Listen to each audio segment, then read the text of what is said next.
Guys, I've had to pull over and stop. This is the big ram of Goulburn. It's a landmark here. This is the first time I've ever seen this. They are washing it with like a drone looking thing. Let's have a look.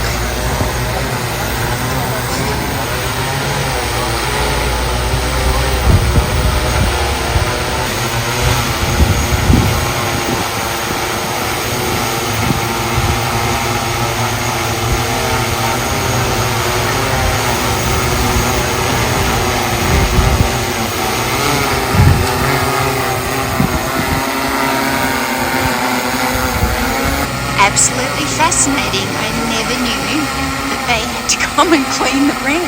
I guess it gets covered in bird poop and stuff.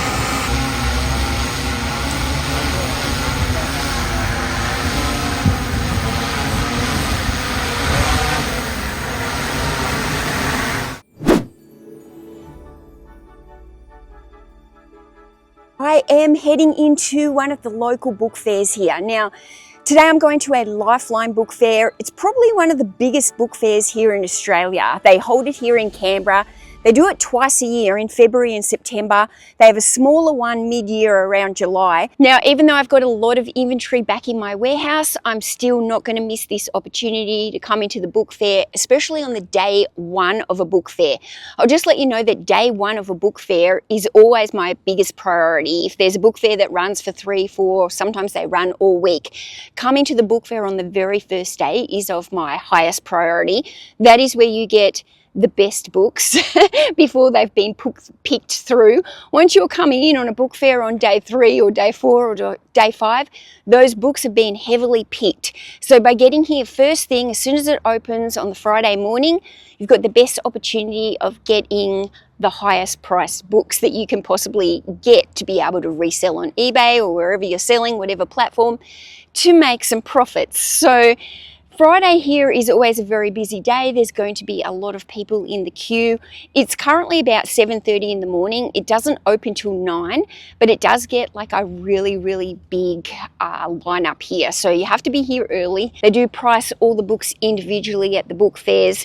Most of them will start at around $4 and up, but some of them can be priced quite highly. So you do need to be checking the books inside because some of them will have 10, even up to like $20, $25 on a book. So you need to be checking, you need to make sure you've got enough margins in any of those books that you do purchase.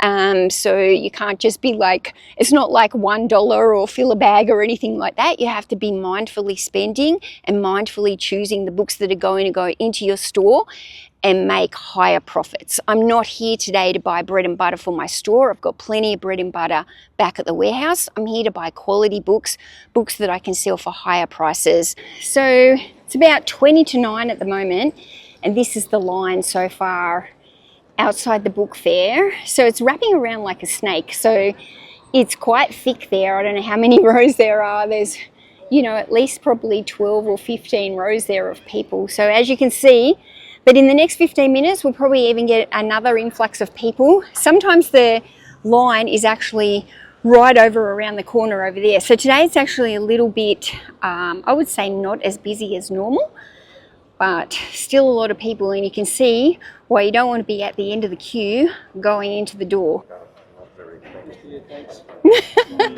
Hi, Greg. You look so happy to be here, Tom. I'm ecstatic.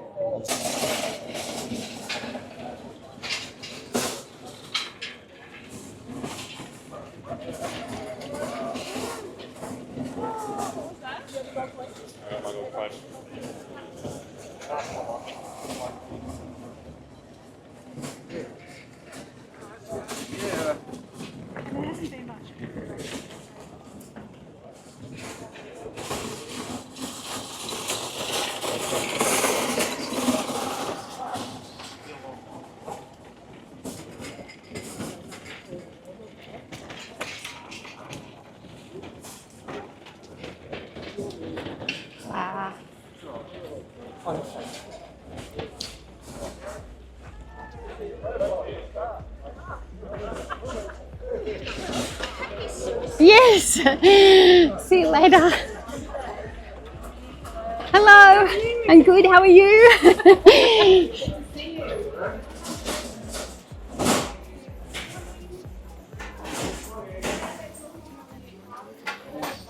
Adam. Good, how are you?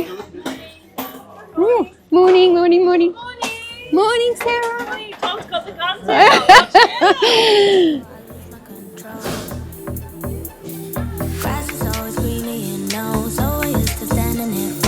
Sun's out, guns out, babe.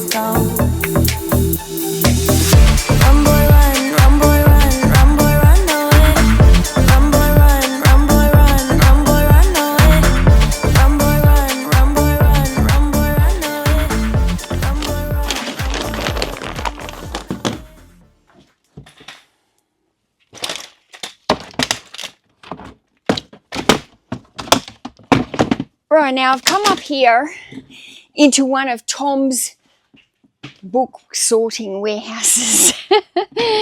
And anyway, he's got this cage here of children's books and he doesn't want them. So the thing is with Tom, he's running a volume-sized business. A lot of these like kids books like this, they're just not worth listing on their own. Like you have to be able to bundle them up. You have to lot them together. Or you're not going to be able to make any money on them. And also with a lot of these kids books, let me show you an example. A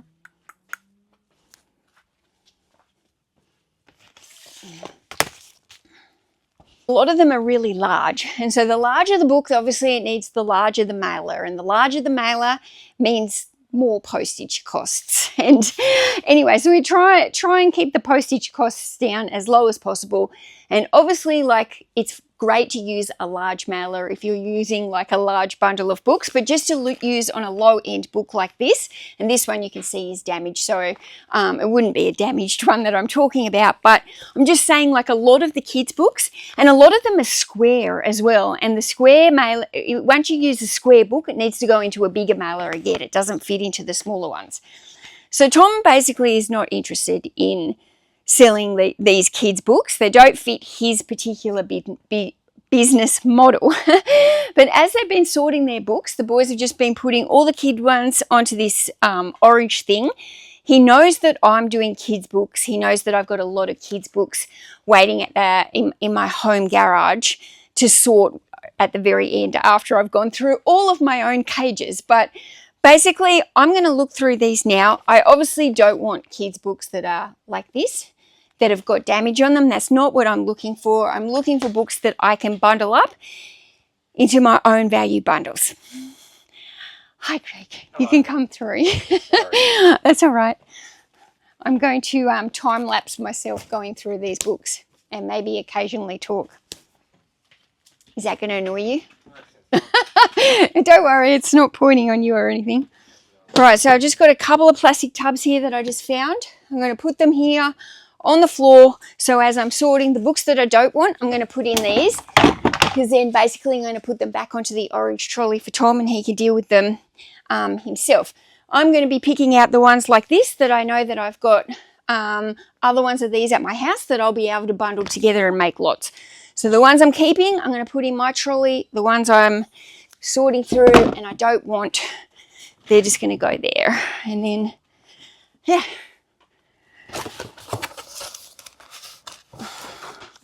Oh, National Geographic. I do not want National Geographic.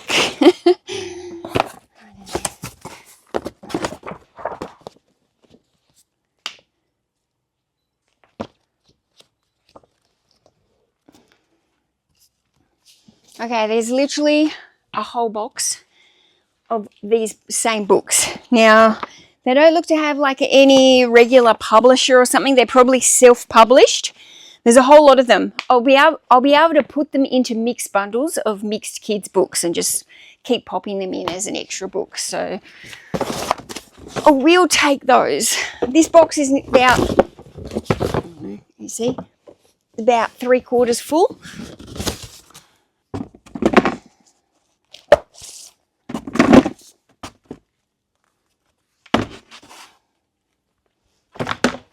Okay, there's a lot of Thomas the Tank here. So that's good. I'll be able to bundle him up.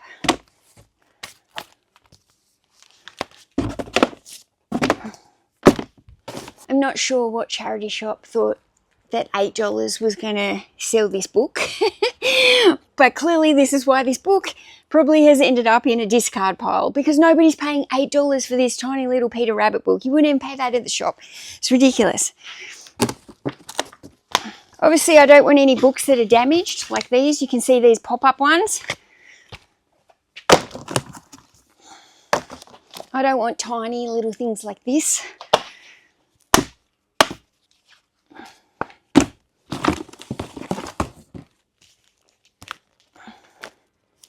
This one's a jigsaw puzzle book. Oh no. Good one, Mel. Now I have to do a jigsaw. Right. Greg, you have to listen to me talk to myself. This is what I do every day. Yes. Okay, all the puzzle pieces were there, I promise, but I'm not going to do it now. Oh. All right, what else have we got? This is a really good series for children. It can sell for some pretty good profit, but probably not just one book like this, but if you can get like a lot of them, the Canterwood Crest. It's a book about, book for girls. Girls really like it. There's a book about horses and ponies. They love that kind of stuff. Some of the old vintage good kids books can be very, very profitable. All right, now these are books that you can find pretty much everywhere, but see the condition of these with all these torn off spines? They're barely in what I would call acceptable condition. They're not going to sell for a huge amount even as a lot, even if they were in really, really good condition. So these, for me, these aren't really of a condition or a standard. That one's not too bad. I'll probably just pick out the ones here that are okay, because I've always got these books into stock. But these ones like this, I really don't want those. Sorry, tell me if I'm in your way. Whole stack of Dr. Seuss. Now these need going through. Some of them probably, the condition's a little bit iffy. There's an ex-library one here. Some of the there's 6 Dr. Seuss books that are banned from selling on eBay for racism. So I'm not sure, just looking off here, if any of these are the 6, but I would need to thoroughly go through those to make sure I don't list any of the ones that are not allowed. Some of these, like activity books, the kids' activity books, you just have to check that they haven't been like, they haven't been drawn in, that they have pencil marks, they haven't been written all in and used, because nobody wants them if they've got pen all through them. You definitely don't want to sell them without noticing that either. There's some good books here to be able to bundle. Not for selling individually, but definitely for bundling. There's profits to be made here, but it's a time-consuming task doing the kids' books. These are nice books. A few Christmas books, which is fine if you just bundle them up.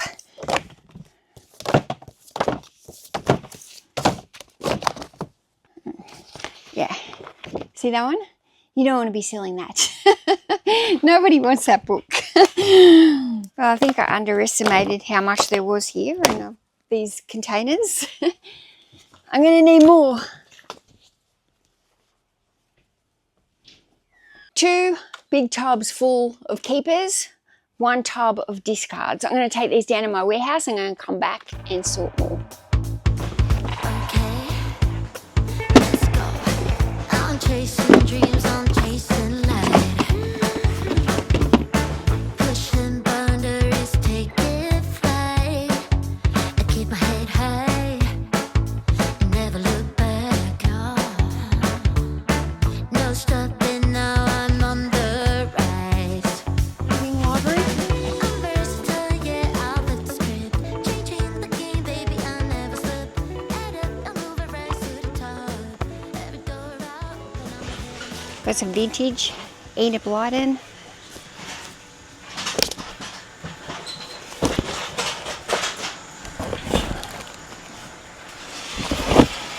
Yeah, there's some good books in here. Good books, they're good if you bundle. They're not so good individually, but there's some good ones here to bundle. I'm going to look these ones up, but as you were.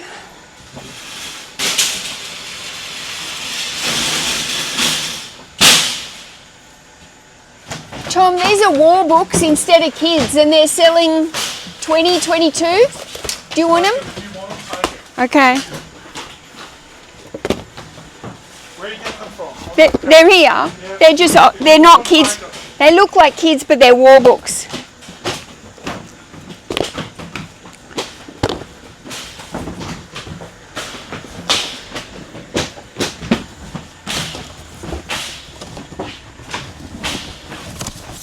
Some of these old books are a bit stinky. Huh? They're a bit stinky, some of them. Yep.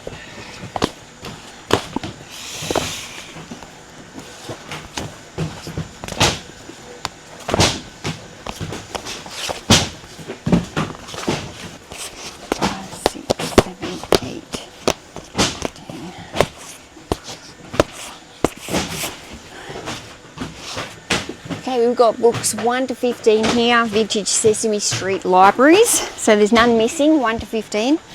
They'll be all right.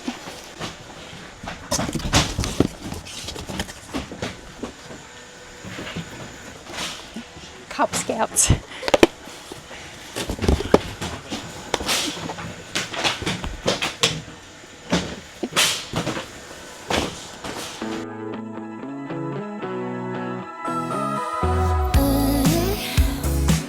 I get the feeling it's a good night. It's so bright. The city's shining. Feel like a teacher. We're just up outside, and we'll just pick it up, don't wanna stop. We'll keep it going all night. Yeah. I just saw a book called Eric the Viking, and somebody in a comment or something said the other day Tom looked like a Viking.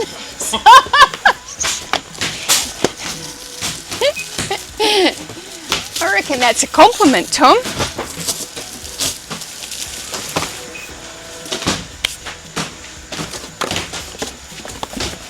Simon, you remember these?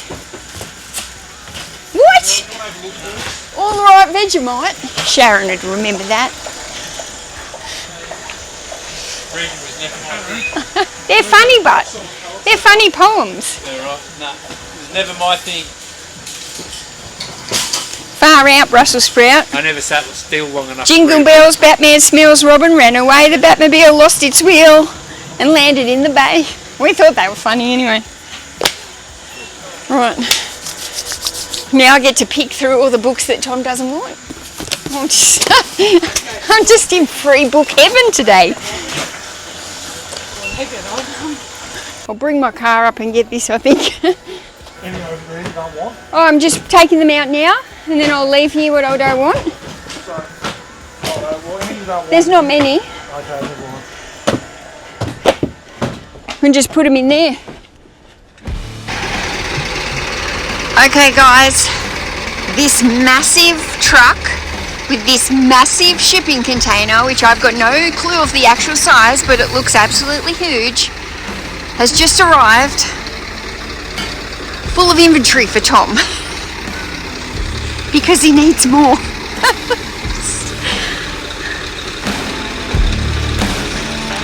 Oh my goodness. That is huge.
Don't.